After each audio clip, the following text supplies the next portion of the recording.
Magandang gabi muli sa ating lahat. Tayo ay magpapatuloy sa ating aralin sa libro ng pangalawang sulat ni Apostol Pablo sa taga-Korinto, itong 2 Corinthians, and we are already in chapter 8.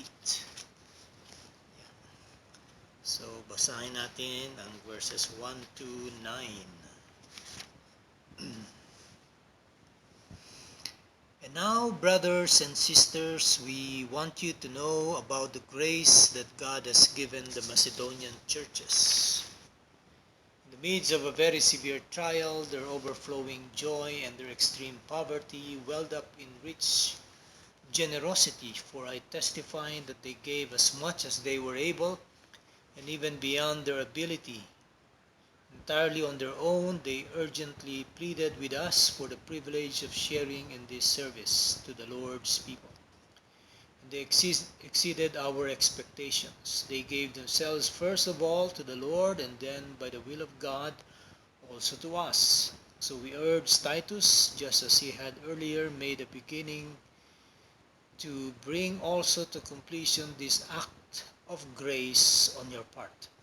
But since you excel in everything, in faith, in speech, in knowledge, in complete earnestness, and in the love we have kindled in you, see that you also excel in this grace of giving.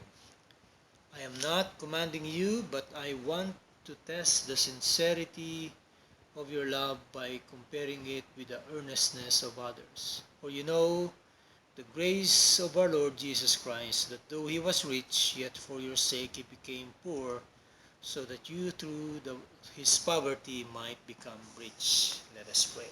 Heavenly Father, muli naming binibigay ang mga sumandaling ito para kayo ang gumabay sa amin at tumulong sa amin pong pangunawa sa mga salita mo, O Diyos. So, purihin ka at maluwalhati at matakila ka, O Diyos. Now, yung church po sa Jerusalem ay nung time na ito, o bago pa nga lang yung time na ito, bago niya palang nasulat ito, ay under persecution na. So marami sa mga kapatiran sa Jerusalem, yung pinaka-main church ay kumbaga naghihirap. Paano nangyari na naghirap sila? Dahil nga sa marami sa mga Hudyo na tawag nito, hindi na tinanggap sa Judaismo dahil nga sa kanilang pagkilala sa Panginoong Hesus, sila ngayon ay tinakwil na. So persecuted sila at ang iba ay inaaresto. Nandun pa rin kasi yung mga mga religious leaders na kung saan sila yung nagpapatay kay Jesus. So yung mga ibang mga sumunod ay ganun pa rin ang kanilang pananaw. So masyado silang focus sa kanilang relihiyon to the point na lahat ng mga tagasunod ni Kristo ay either kanilang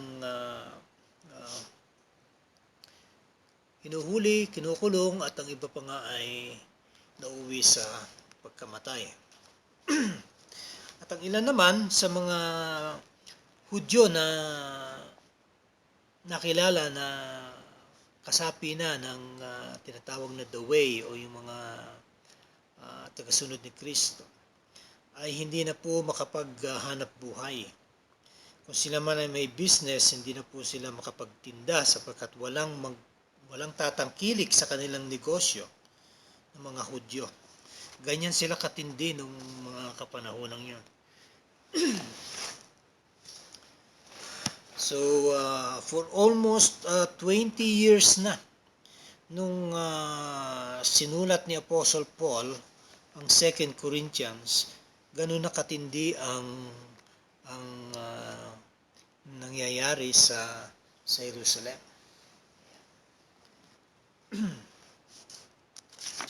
So, sa Jerusalem, yung mga tagasunod ni Jesus ay either nagtatago or iba ay na-disperse. Okay? Sila ay humayo sa lugar na yon. Yung mga naiwan, sila naman yung nahihirapan. Kung uncomfortable yung kanilang buhay nung una, nung kapanahunan ngayon, nung 20 years later, very excruciating o painful na yung kanilang nararamdaman dahil nga besides sa gutom sila physically, ay inuusig pa sila. At ang iba nga ay sabi ko, umabot pa sa punto na sila ay mapatay. Okay. Tinawag sila ng mga heretics nitong mga Judaismo. So kung walang pera, kung walang trabaho, wala ring pera. At kung walang pera, sabi nga, wala ring pagkain. Kaya ganun na lang ang naging pasanin ni Apostol Pablo na sa kanyang pagmimisyon sa mga lugar na ito sa buong Asia ay kanyang hiningan ng tulong itong mga na-establish niya mga iglesia. At isa na nga rito ang Corinthians. At ang kanyang inihalimbawa ay mismong ang iglesia ng Macedonia. Okay? So, sa iglesia ng Macedonia, hindi naman po mayaman ang iglesyang ito. Hindi kagaya ng mga taga-Korinto. Sabi ko nga, ang taga-Korinto, dahil nga sila ay merong port, yung daungan ng mga barko, commercial, kumbaga, ang mga lugar na yan magkakaroon ng trade. So, parang Metro Manila kung ating ikukumpara. At yung Macedonia naman ay probinsya. So, ibig sabihin, napakalayo, no? Yung way of life, pati yung mga trabaho, pagkakakitaan, negosyo ay magkaiba. So, kung saan pa itong mga mahihirap na churches, sila pa yung nagpipilit na magbigay. Sinasabi nga ng mga taga-Macedonia, kunin niyo po ito. Apostol Pablo, gusto naming makatulong sa ating mga kapatid sa Jerusalem. So, ganyan ang ginawa ni Apostle Paul. So, ang ginagawa ni Apostle Paul, sabi nga niya, ang unang tawag nga niya sa kanyang mga kapatid ay brethren. Sabi nga niya dyan, di ba? Sinabi niya dyan, and now brothers and sisters. Yan. Meaning to say, mga mananampalataya sila. Tinuturing ni Apostle Paul na sila yung mga kapatid sa Panginoon. Now, importante ito. Dahil ang turo ni Apostle Paul dito ay yung pangungulekta ng tulong sa mga iglesyang ito. So dito, very important to note na ang paghingi ng pera ay dapat sa mga kapatiran, sa fellow Christians. Okay? Hindi tayo manghihingi sa mga unbelievers, okay? O sa mga pagano. It is the responsibility of the church or any local church or what we call the family of God, nasa iglesia, ang magbigay. Okay? At hindi sa mga pagano o sa mga unbelievers hihingi. Kaya mali yung ginagawa ng Pentecostal of the Fourth Watch na nagtuturo nga sila pero nanghihingi naman sila ng pera sa kung sino-sino dyan sa kalsada o sa mga pampublikong sasakyan. So, hindi po tama yan. Okay. So, dito ngayon, ikinumpara ni Apostle Paul, sabi nga niya, yung circumstansya ng Corinth, medyo maluwag sila, maayos. Okay? Maganda ang financial capacity nila.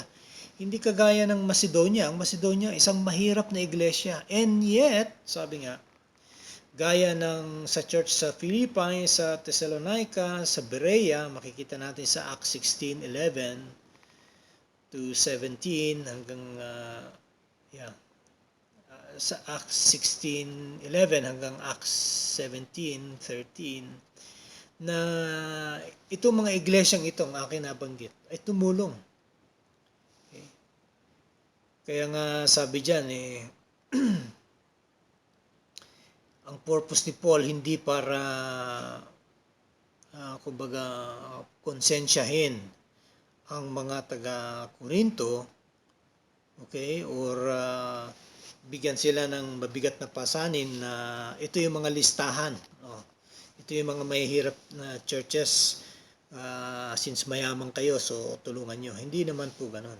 Pero pinapakita niya lang na kung itong mga iglesyang ito na mahihirap, sabi nga out of their deep poverty, itong mga churches na ito overflowed in their joy in giving sa kanilang pagbibigay. 2 Corinthians 8:1-2.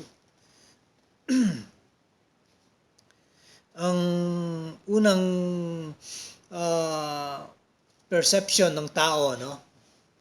Kapag ka malaking church, in-expect natin na malaking magbigay yan. Okay? Yan ang ating mga unang perception.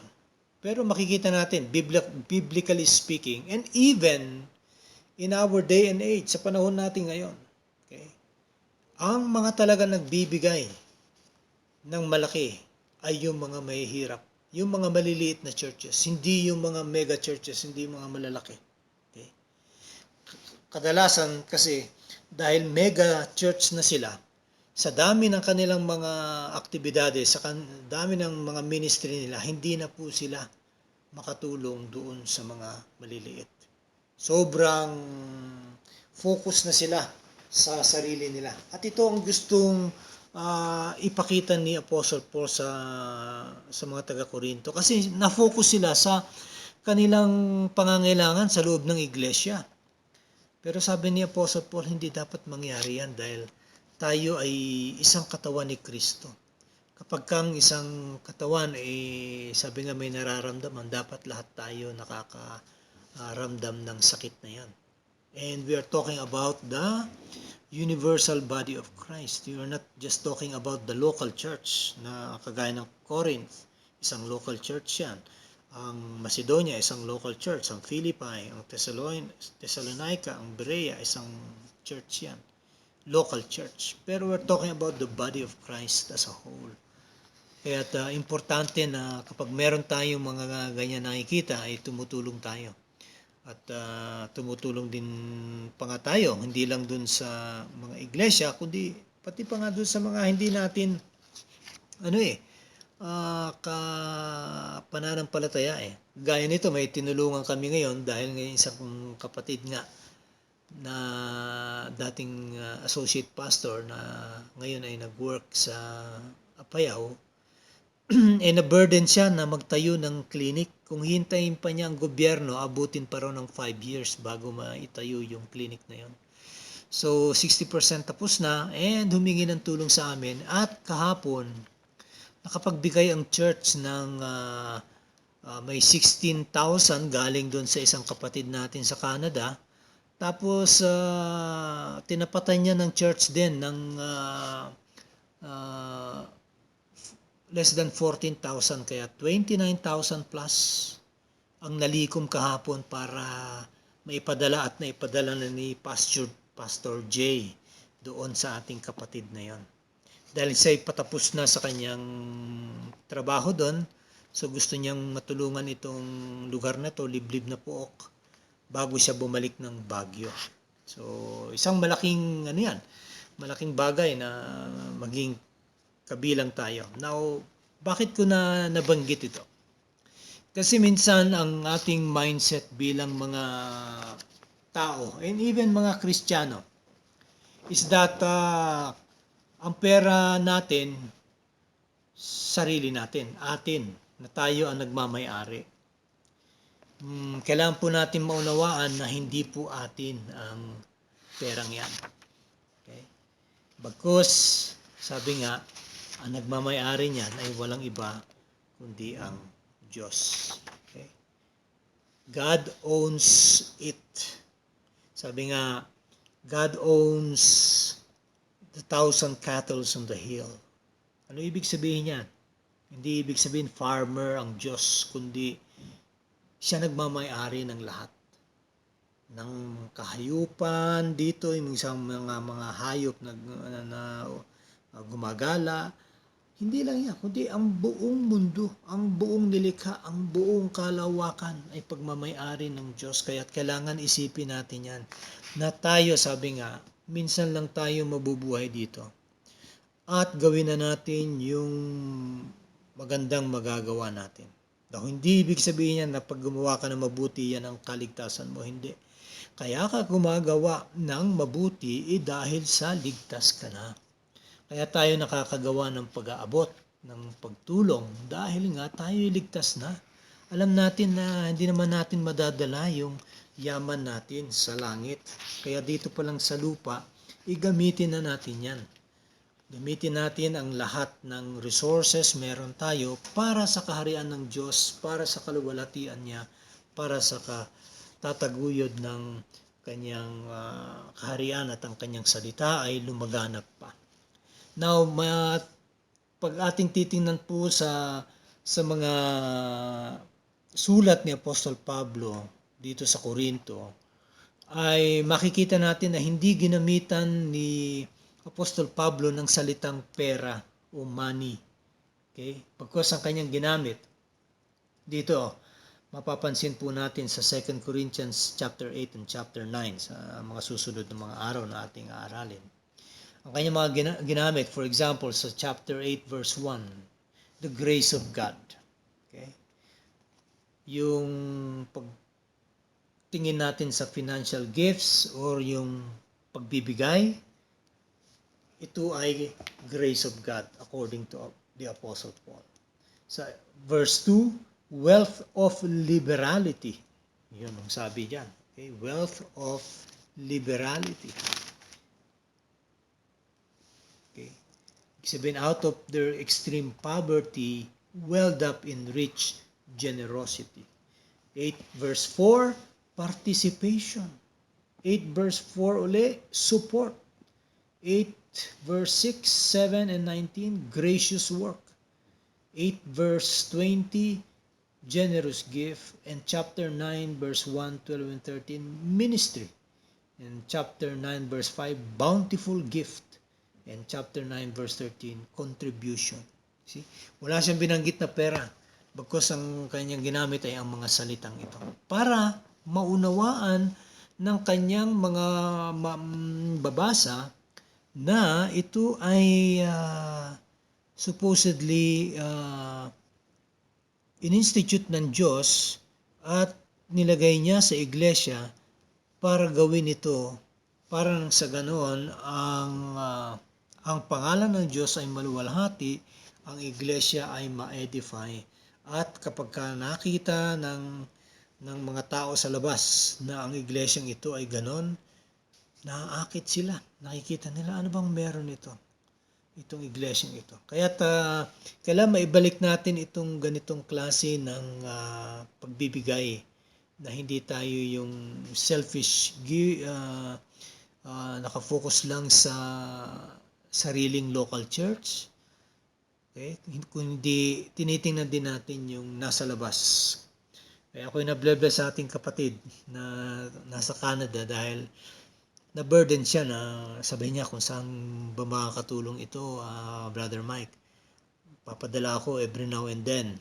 So ang ginagawa namin, binibigay ko sa mga kilalang pastor na nagmi-ministeryo. So may tinutulungan kami sa may Bugyas, meron dito sa may Manawag, meron din sa may Davao, kung saan man pwedeng maliit lang na amount pero kahit papaano malaking bagay na rin makakatulong yun. Kaya sabi ko, salamat kapatid sa puso mo at binigyan ka ng Diyos ng pasanin dahil gusto mong maging kaparte ng gawain ng Diyos. Okay? So, maliit lang ang mundo, madali nang magkontakan ngayon. And itong isang malaking tulong na nagagawa ng iglesia because of the internet, madali na ang komunikasyon. Ayan. Okay. So, tayo ay magtutuloy. So, makikita natin na yung pagbibigay, sabi nga, they gave voluntarily to their own accord. Sabi nga eh. Sige sabihin na hindi ito sapilitan, hindi ito coercion. Okay? Because it is a choice. Okay? Nasa sayo yan. And yung Macedonian, they gave without any pressure. No compulsion, sabi nga. No guilt trips. Okay. So, itong mga taga-Korinto ay gusto ni Apostle Paul na makita na hindi lang sila ang iglesia, kundi may mga ibang anak din ng Diyos sa labas at merong gawain na kailangan abutin ang mga kaluluwang ito. Kaya't ginamit si Apostle Paul para mapuntahan niya ang mga lugar na ito para may pamalita ang magandang balita ng kaligtasan. So makikita natin na itong pagbibigay is a means of grace. Ito ay kumbaga kilos ng Diyos sa buhay ng isang Kristiyano, kaya't ngayon hindi na siya sakim, hindi na siya nakafocus sa kanyang mga pansariling kapakanan, kundi nakikita niya na yung eternal value nito. Kaya nga magkakagulatan pagdating ng panahon. Pag akyat sa langit, tatanungin tayo, bawat isa, yes, save ka nga, pero ano ang nagawa mo sa kaharian ng Diyos? Magkakanya-kanya tayo ngayon ng sagot niyan. Okay? Tayo ba ay naging kabahagi nitong pagbibigay? Now, balance lang dito, ano? Hindi ibig sabihin na kino-convict ko kayo para magbigay dahil lang sa kailangan magbigay. Hindi, kundi kailangan makita natin yung konteksto. Kasi may pangangailangan. Hindi gaya ng mga prosperity gospel na kung saan ay ang nagpapayaman ay ang mga pastor. Okay? Na bumibili sila ng mga sarili nilang mga tawag nito mga bagay na tawag nito papagaan sa kanilang buhay gaya ng pagpapatayo ng mansyon, pagbili ng private jet, yung mga ganyan. Wala ito sa mga apostoles, wala ito sa mga propeta ng Diyos. Bagkus sila nga ay persecuted, sila nga ay inuusig. Pero itong mga prosperity gospel, hindi nga inuusig. Bakit? Nandun lang sila nagpapayaman At napakagaling nilang mangakit sa mga pumapasok sa iglesia para magbigay.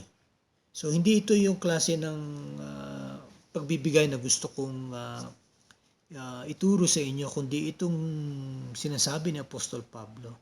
Meron kasing pangangailangan na burden si Apostol Paul. At dahil dito, nung kanyang naitatag ang mga iglesyang ito, hindi niya kinuha yung pera para magtayo siya ng mansyon o bumili ng bagkus nakikisakay nga lang siya sa mga barko, sa mga sakay lang, naglalakad pa minsan gutom, o minsan na shipwreck, minsan na bugbog.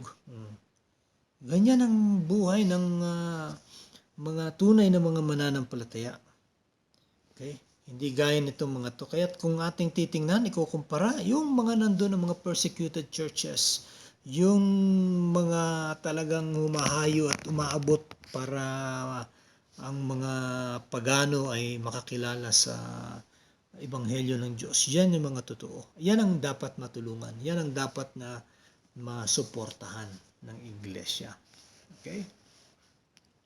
So, hindi rin sabi nga magbibigay tayo under compulsion or reluctant o may reservation. Sabi nga pagdating po sa ating time, talent at treasure, kailangan maunawa natin na itong mga ito ay bigay lang ng Diyos. Hindi tayo ang may-ari. Tayo ay stewards lang.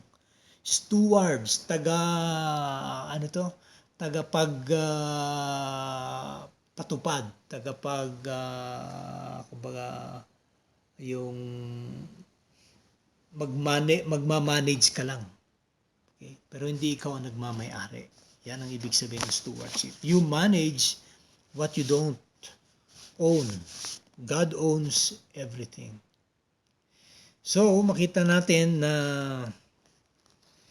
itong mga taga-Korinto, sabi niya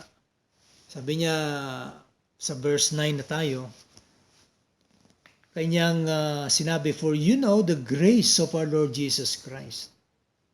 So, hindi lang yung in-example niya, ang Macedonia, ibinalik niya sa Panginoong Hesus. Na ang Panginoong Hesus, sabi niya, ang grasya ng ating Panginoong Hesus, na siya ay mayaman, pero para sa inyong kapakanan, siya ay naging mahirap.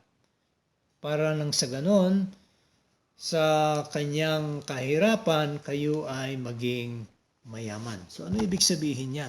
Ang tinutukoy lang ni Apostle Paul dito is that ang Diyos, siya na nagmamay-ari ng langit at lupa. Iniwan niya ang kanyang trono doon at bumaba dito sa lupa. Naging tao, okay, pinanganak sa isang sabsaban. Lumaki at nangaral, at eto siya, ang banal na anak ng Diyos. Sa kanyang pagkakatawang tao, ay tinungo niya ang krus ng Kalbaryo. At doon, kanyang ipinakita ang tunay na pagmamahal. Okay? Pagmamahal sa tao. Ang tunay na grasya o grace. Ang tunay na giving. The giving of His very life for the people. The sinners, I would say, so to speak, itong mga makasalanang tao. Para nang sa ganon, sila ng mga makasalanan, okay, sila ng mga mahirap ay maging mayaman. Yun ang ibig sabihin lang yan. Tayo ng mga mahirap, tayo ng mga lubog sa kasalanan ay magkaroon ng kaginhawaan. Ang kaginhawaan na yan equates to buhay na walang hanggan dahil sa ibinigay ng Diyos sa atin.